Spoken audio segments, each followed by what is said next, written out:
Bose. Next है किस पेड़ को अपनी वृद्धि के लिए सर्वाधिक मात्रा में जल की आवश्यकता होती है? ये होती है यूकलिप्टस को। पेड़ों की पत्तियों में पाए जाने वाला हरा पदार्थ जो है वो क्या कहलाता है? क्लोरोफिल। यानी पौधों का जो रंग होता है वो हरा, वो किस कारण से होता है? ये भी ध्यान रखना है, पत्तियों जो क्लोरोफिल के कारण होता है। और उसके बाद पादप रोगों में सबसे उत्तरदायी जो कारक है वो कौन सा है? फफूंदी। हरित बाली रोग किस फसल से संबंधित है? यह है बाजरा से। और टिक्का रोग जो है वो किससे संबंधित है? यह है मूंगफली से। धान का प्रसिद्ध रोग है खैरा, जो कि होता है जस्ते की कमी के कारण। चाय में लाल रस्ट रोग हो जाता है, ये किसके कारण से होता है? हरे शैवाल के कारण। रोग अक्सर सवाल में पूछे जाते हैं, फसलों में जो रोग होते हैं। फसलों पर आक्रमण करने का कीट की प्राय जो है वो कौन सी अवस्था अधिक हानिकारक होती है? ये होती है कैटरपिलर, ये सबसे ज़्यादा हानि पहुंचाती है। उसके बाद कौन सा जीवित ऊतक जो है उच्च वर्गीय पौधे में जैव पोषक वाहक का कार्य करता है? ये करता है फ्लोएम। ठीक है। और जो पौधे में जल तथा खनिज लवण पहुंचाता है, ये कौन पहुंचाता है? जाइलम। यानी पौधे में जल पहुंचाता है जाइलम, और जो भोजन यानी फूड पहुंचाता है वो पहुंचाता है कौन? फ्लोएम। ठीक है, ये दो चीज रखिएगा याद। एक वृक्ष की आयु का पता जो है किसके द्वारा लगाया जाता है? वार्षिक वलयों की गिनती करके।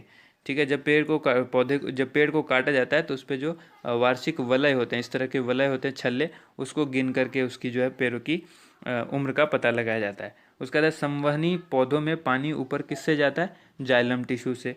जीन शब्द का प्रतिपादन किसने किया था? जोहानसन ने। बारमेरा मैकलिनटॉक किस पौधे पर कार्य के लिए प्रसिद्ध है? यह है मक्का। उसके बाद है सन 1959 में कृत्रिम रूप से डीएनए को संश्लेषित करने हेतु नोबेल पुरस्कार किसको मिला था? कार्नबर्ग को। और किसके द्वारा अनुवांशिकता के विज्ञान को अनुवांशिकी कहा गया है? वाटसन के द्वारा। नेक्स्ट क्वेश्चन है सेल, जिसको कोशिका कहते हैं, उसका नाम जीव वैज्ञानिक में सर्वप्रथम किसने दिया था? रॉबर्ट हुक ने। कौन सी रचना जंतु कोशिका को वनस्पति कोशिका से विभेदित करती है? तो यह है सेंट्रियोल। नेक्स्ट है कोशिका में राइबोसोम की अनुपस्थिति में निम्न से कौन सा कार्य संपादित नहीं होगा? प्रोटीन संश्लेषण का कार्य राइबोसोम की अनुपस्थिति में नहीं हो सकता। उसके बाद यदि माइटोकॉन्ड्रिया काम करना बंद कर दे तो कोशिका में कौन सा कार्य नहीं हो पाएगा? भोजन का ऑक्सीकरण। ठीक है, अगला सवाल देखिए। अगला जो सवाल है वो है किसकी उपस्थिति के कारण किसी पादप कोशिका और पशु कोशिका में अंतर पाया जाता है? कोशिका भित्ति की वजह से। और कोशिका को ऊर्जा गृह जो है वो किसका? कोशिका का ऊर्जा गृह यानी पावर हाउस किसको कहते हैं? तो वो कहते हैं माइटोकॉन्ड्रिया को। ठीक है, अगला सवाल है कौन सा कोशिकांग प्रोटीन संश्लेषण में मुख्य भूमिका निभाता है? तो यह है एंडोप्लाज्मिक रेटिकुलम एवं राइबोसोम। नेक्स्ट है प्रोगैम्ड सेल डेथ का कोशिकीय एवं आणविक नियंत्रण क्या कहलाता है? ये कहलाता है एजिंग।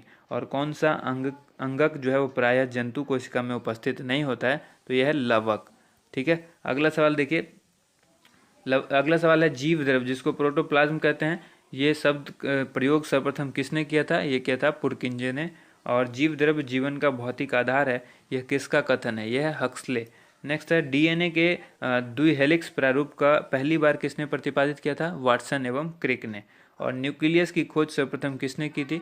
ब्राउन ने। उसके बाद कोशिकीय व आणविक जीव विज्ञान केंद्र कहाँ स्थित है? यह है हैदराबाद में। और पारिस्थितिक शब्द को सर्वप्रथम प्रतिपादित करने का श्रेय किसको जाता है? ये जाता है रीटर को।